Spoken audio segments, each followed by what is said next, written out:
believe that people can hear us. So I'm very much hoping that if you can hear us and see us, you're going to be leaving questions and comments in the comment stream below this these talking heads. Just going to ask our panel to introduce themselves briefly and tell us something about how they're connected to the themes of greening the church. Jess, can I ask you to go first?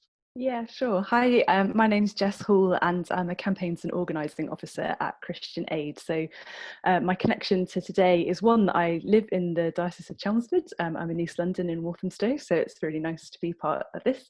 And also Christian Aid for well over a decade have been campaigning on climate justice, and a lot of the work that I do day to day is how we can equip churches to build the power that we need for change in tackling the climate crisis. Fantastic. Imogen?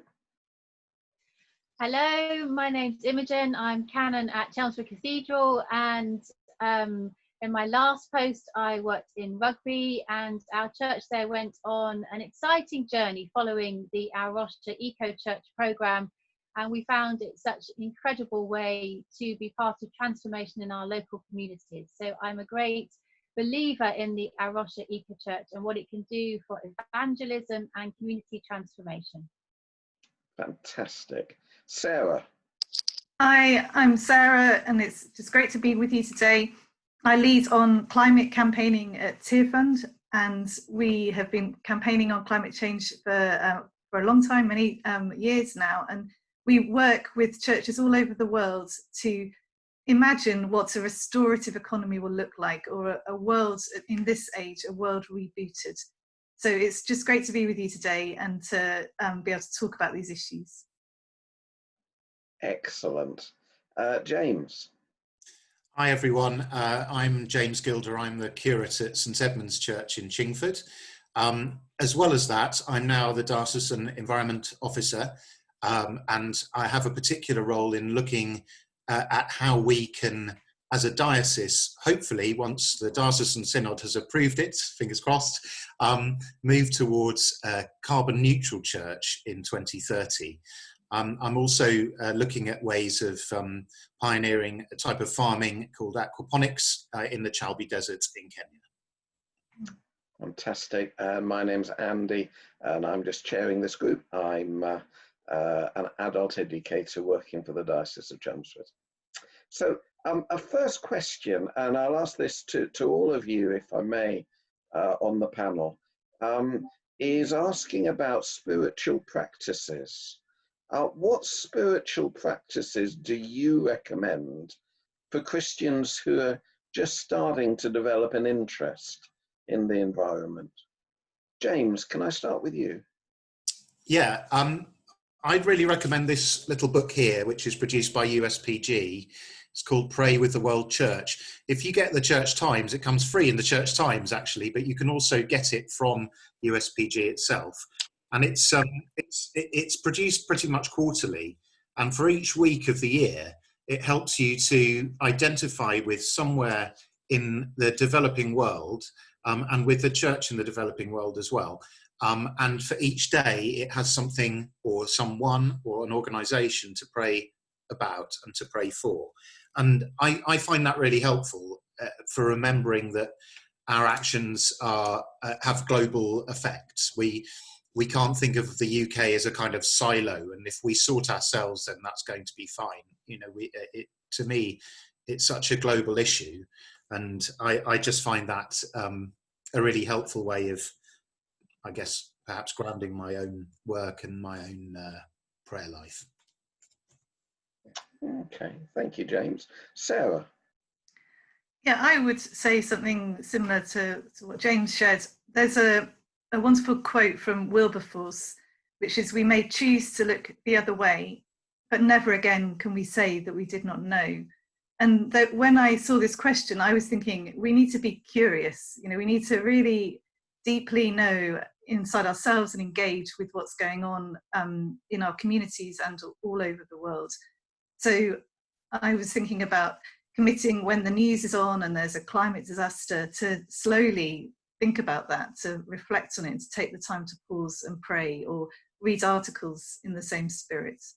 Another thing closer to home that really, I guess, sort of practically changed my life was praying for the grace to see beauty in creation each day, and then every day going out and seeing a bit more of nature. Mm. And Imogen? So I would start with your desire, because our deepest desires lead us to God. So start thinking about and praying for the things that you desire.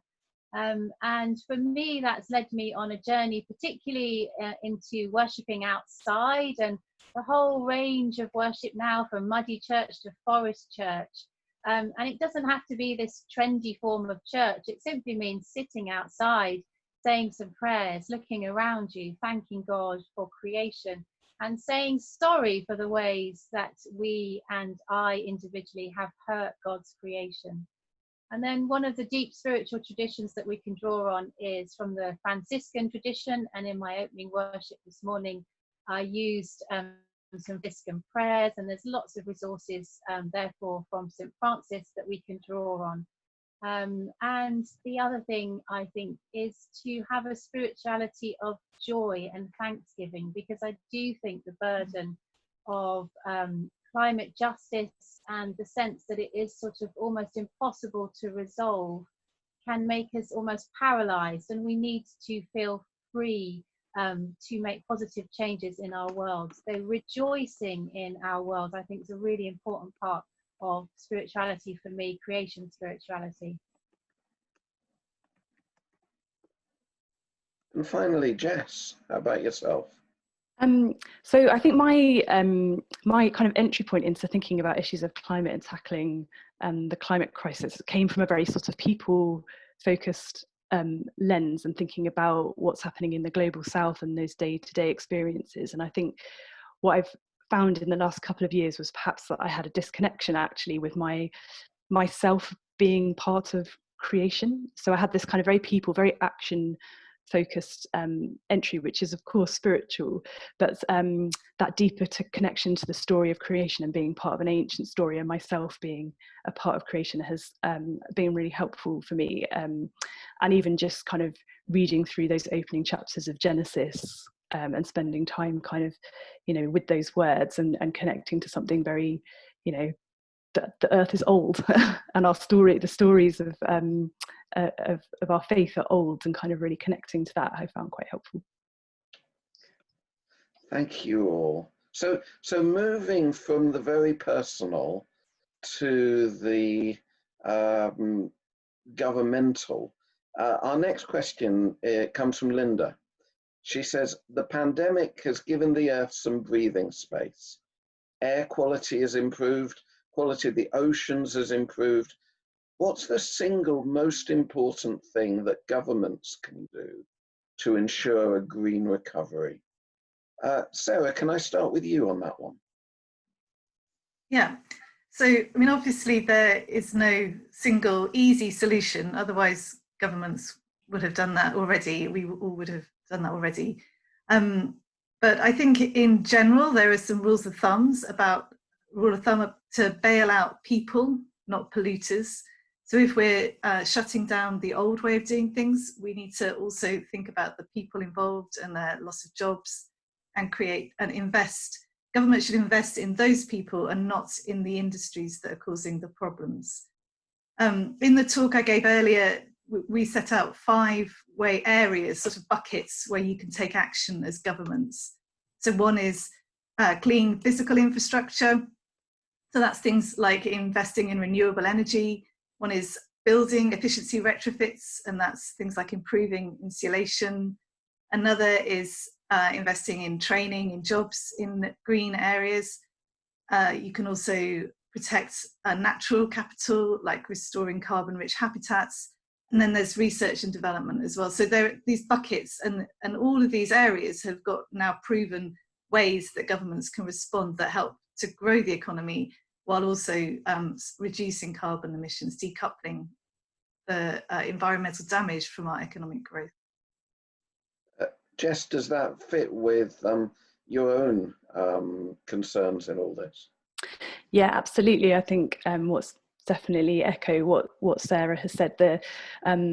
The health pandemic has laid bare to us the inequality that exists in the world, and so any recovery has to be one that addresses that inequality, and that's inequality for everyone. That's domestic here in the UK, being part of a just transition as jobs change in the UK for us, but also thinking about what does that look like for the rest of the world and for those that are bearing the biggest impact of the climate crisis. If we're thinking about UK government, what's the UK government's role in making change that means that it's just for the rest of the world and those that are suffering the most? And I think also it's worth us mentioning that there are lots of things that governments can do, and they will be getting on with their plans already, and so there needs to be that pressure from us as well in order to get governments to do those things that we think will bring about more equality and keep us in line with the Paris Agreement, etc. Okay, James. My feeling on this is that governments often see climate change as being one of a lot of conflicting priorities, whereas my feeling is that unless we deal with this issue, all of those other priorities become heightened and worsened. So my answer isn't a practical one that they should pursue one policy, but that environmental issues, and particularly the issue of climate change, it goes through all of their other policies as one of the absolute overriding issues of our age, that if we don't, frankly, if we don't sort it, we're not going to live in a very nice world in the future if we're alive at all. Okay. And finally to you, Imogen, what's your perspective? Don't have much more to add, but building on what James was saying, I suppose the one thing I would like to see from government is clear leadership and vision in this area. So unless it becomes something that they really believe in, something essential to the holistic understanding of our world, our economy, and our lifestyles and our general sense of well-being, then it's not going to impact properly. So it's got to be, I suppose, members of the public like us helping our MPs and our leaders know that this is an essential, crucial issue at the heart of everything that we do in our lives, and then trying and hoping that the government puts that then at the top of the agenda to cascade down all of their policies. A hard thing for us to do, but essential, I think. Okay, thank you all. Now, our next couple of questions are a little bit more local. So one is about the DAC. Now, I should be explaining. The DAC is the Diocese Advisory Committee. If a church wants to make changes to the fabric of the building, they need to consult with this panel. And then out of that process, the application will either be accepted or turned down. And we've been asked, is there any chance of getting an environmental consultant onto the DAC? James, I'm going to go to you for that one. Well, in your conversations with the DAC, what are you hearing? I've not had any direct conversations with the DAC yet because I've only been in post for 2 weeks. Wow. But I have had a meeting with the National Church Environmental Team this week, who have said that Bristol Diocese and Gloucester Diocese have really led the way in this area. So Bristol Diocese have got their DAC to approve an overarching kind of diocesan policy, really, that all DAC faculty decisions will be approved on an environmental basis. And they also have an environmental consultant on the DAC. I would say, yes, it's very important that there's someone on the DAC who is an environmental consultant, but it's equally important that that person is competent in the areas that are specifically considered by the DAC, and that's actually quite a difficult person to find. So, and I, you know, it's not a decision I would be able to make myself, but I would make a plea to anyone listening. If you think there is someone within our area who might be willing to volunteer their services and knows serious information about green heating, green architecture and construction, and that kind of area, then please do let me know. I'm sure there's a way of you know, me giving you my contact details. But thanks. Okay, thank you. On a slightly related issue, Imogen, let me ask you a question that goes like this. How can big, old, drafty churches find the resources to heat efficiently and reduce their carbon footprint? Yes, difficult question. The first thing I would say, which is what I say often when talking about Eco Church and the Our Rocha scheme, is do what you can do, not what you can't. The Our Rocha scheme covers the whole areas of church life. So not only your buildings, but your land, your lifestyle, your worship. And I think people, when they start talking about their church and eco schemes, they often, the first thing they think about is their building, and they think, oh, we've got this big, awful building, and that means we're stuck, and that means we can't go forward. So think about what you can do, not what you can't do, and look at the Our Rocha scheme and tick off some of the easier things that can have a big impact to make you feel positive as you start. And then when you start looking more at your building and what you can do in your building, so in Rugby we had the grade 2-star listed Greater Church building, the Victorian building, over 1,000 square metres. The first thing that we did was looked at our electricity consumption, moved over to a green supplier. And then not only for the church, we cascaded that down to our congregation, and we encouraged our congregation members to move over to green suppliers as well. So we had a bigger impact because we didn't just think about our own church building, but all the buildings that our congregations were living in. In terms of that, we had oil heating and we couldn't change that. It was just what it was. We looked at the undersource heating. We've looked in the past at a massive solar panel scheme that hasn't proved feasible, so we didn't do that.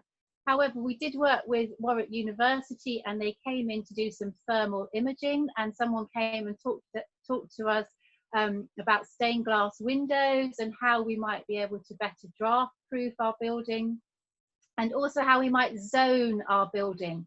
So we had an office and a cafe and toilets that were heated at the same time as the main building, and so we were looking into zoning.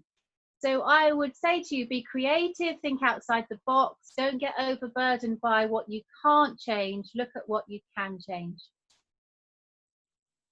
Yeah, absolutely.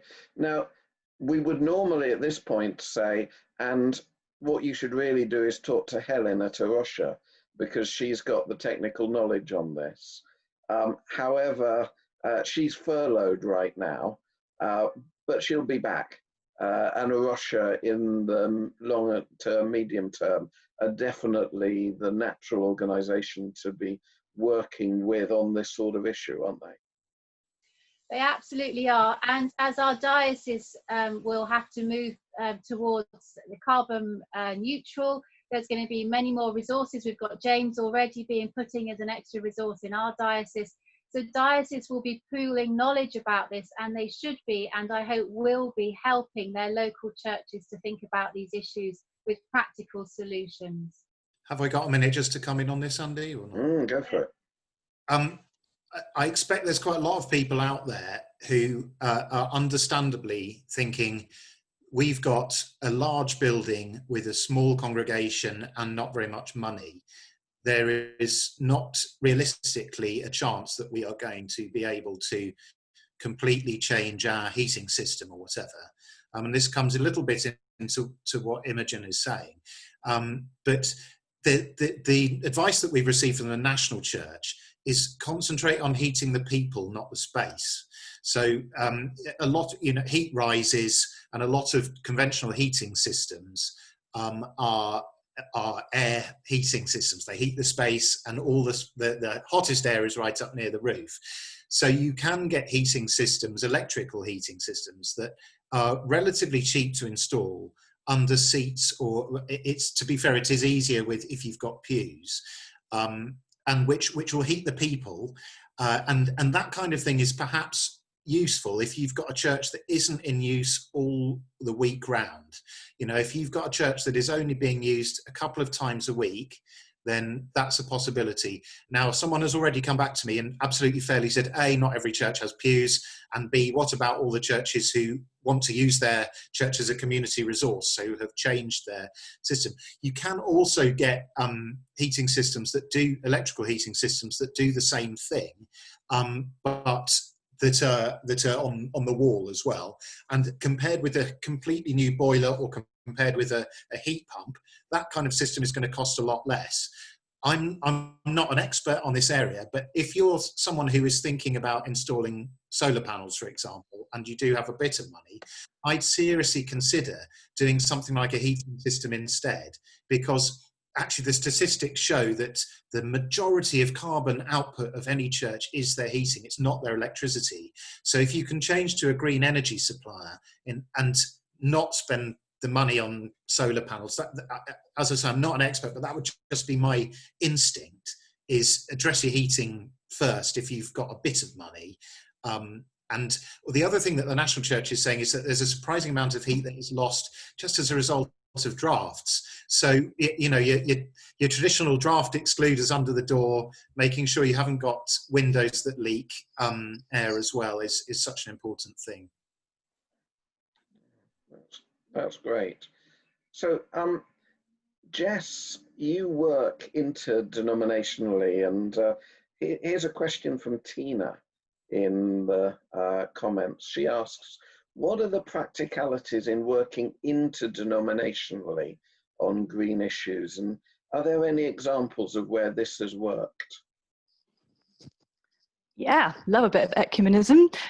So Christian Aid and Tear Fund work across all sorts of different denominations, and I think that we often see how excited people are to work with other people in their local area from other churches. We definitely see that at Christian Aid, as Christian Aid groups come together, or if at a moment like, so Sarah was talking earlier about the virtual lobby that's going to happen of Parliament on the 30th of June, where lots and lots of people come together and work together for change, and I think it's very inspiring, and I think it's all about building relationships. We're very relational people. We that's how we thrive, that's how social movements thrive, so it's all about connecting with other people, and in some places across the diocese there'll probably already be forums through which that can happen.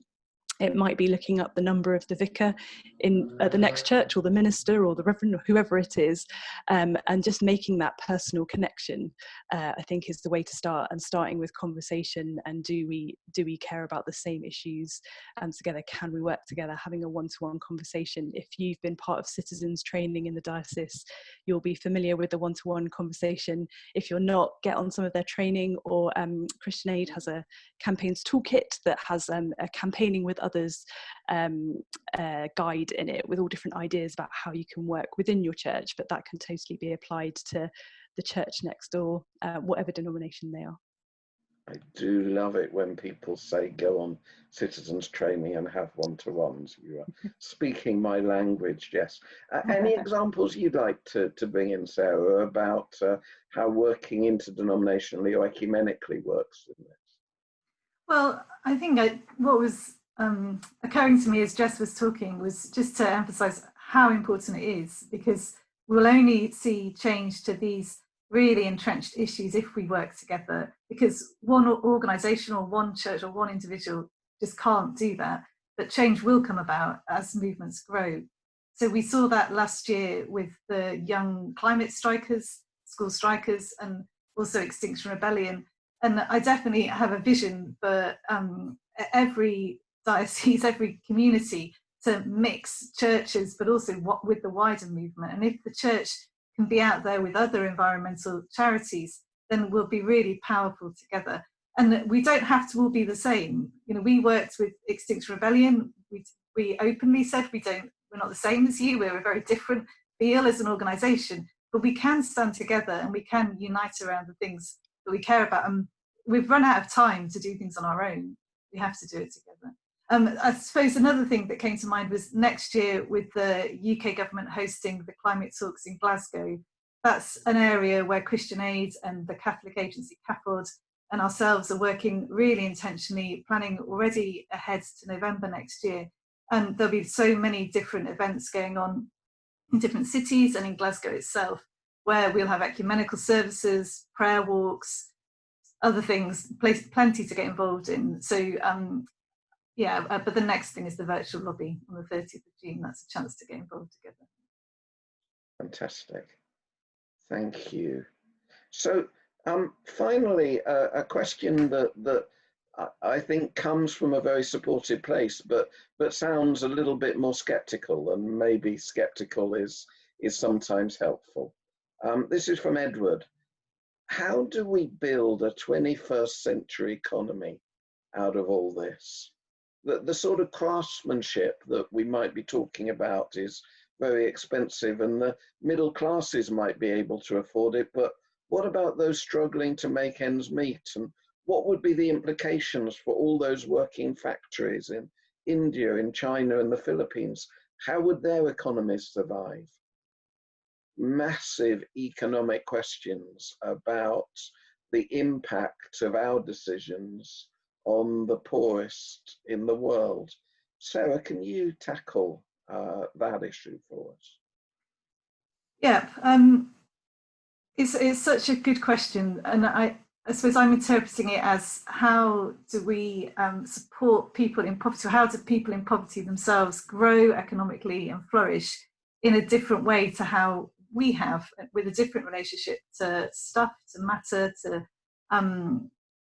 growth. I mean, it's interesting how our whole mindset is about growth, growth, growth, whatever the cost. It doesn't matter who we exploit, it doesn't matter what we exploit in the environment. And that has fundamentally got to change. It hasn't worked as a mindset. It's destroying the land beneath our feet and the water that we need to survive. So what I would say is that as I work around the world and meet communities, it's incredibly humbling how people in the poorest communities are responding. So they, of course, they should have every right to say, we want to exploit the environment like you have to grow our wealth. But that isn't what I'm hearing. That I'm hearing, how do we live differently? We don't want what you've got. We don't want your isolated communities and the loneliness and the mental health problems that have come with the way you've developed. We want to choose our futures. And so all over the world, we work with Christians and partner organisations who are imagining the world they want and working towards it. So it's very hopeful, but it is definitely an area rife with problems. The UN climate talks are full of tension between countries that think they should have access to carbon in the way that rich countries have. So it's an area for prayer. It's not an easy area to discuss. There was one sort of practical example on renewable energy, and we've worked with Christian Aid on this, and helping poor communities have access to renewable energy all over the world. And as economies are built on renewable energy that's off-grid, not connected to the national grid, more poor people will be helped. So that's where a household that now has a light bulb because of a solar panel could do their studying at home, or a hospital where it wasn't safe for women to give birth at night now can. So many positive benefits to an economy, to a business, can come from renewable energy. So that's what we're looking for, and that's what we're working with communities all over the world for them to find their own solutions to building a future that doesn't have to be the way we've built it. Who wants polluted skies? Thank you, Jess. Same question to you. It's really about unintended consequences. Is it possible that we'll end up going green in the UK, and that will have bad unintended results, both on the poorest here and on the poor in other countries who presently provide us with many of the products that we're using and that might not be as environmentally friendly as others. Yeah, I think that is possible if we get it wrong. There's huge potential for us. For example, as we go into the renewables sector, renewables take huge amounts of minerals that are used in solar panels, wind turbines, all this kind of new technology. And those minerals come from places like the Democratic Republic of Congo, where child labour and exploitation of workers is really, really common. So if we're not transitioning ourselves in a way that protects other people's human rights, then definitely we can get it very, very wrong for people in the UK as we transition out of things like North Sea oil and don't make sure that people transition into green jobs here, as well as the damage that we could do if we're not thinking about what do our supply chains look like as a country and what are we investing in. And also thinking about kind of industry that exists elsewhere, and if we suddenly change our consumption habits, etc. But I think we can also, like, that is a lot of us exploiting those nations when actually we have a huge historical responsibility in the UK to be injecting finance into the global south in terms of people's ability to transition their own economies into low carbon and potentially low consumption economies, and expanding renewable energy. So, you know, the UK has signed up to agreements around climate finance, which goes beyond our 0.7% aid. It's not that. There needs to be injections of wealth that we've built on the back of people becoming extremely poor in the global south. So, you know, part of our reparations and part of our responsibility for kicking off the Industrial Revolution is to shift finance that we have into the global south, so that people can, as Sarah was saying, find those routes that are right for those nations to be able to develop in a low carbon way. Thank you. Let's finish with a final word. If there was one thing that you were praying that people would take away from today, what would that be?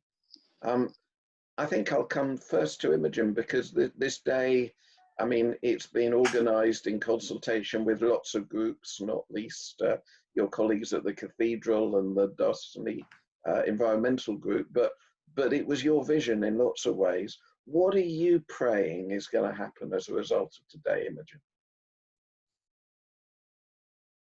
A really good question.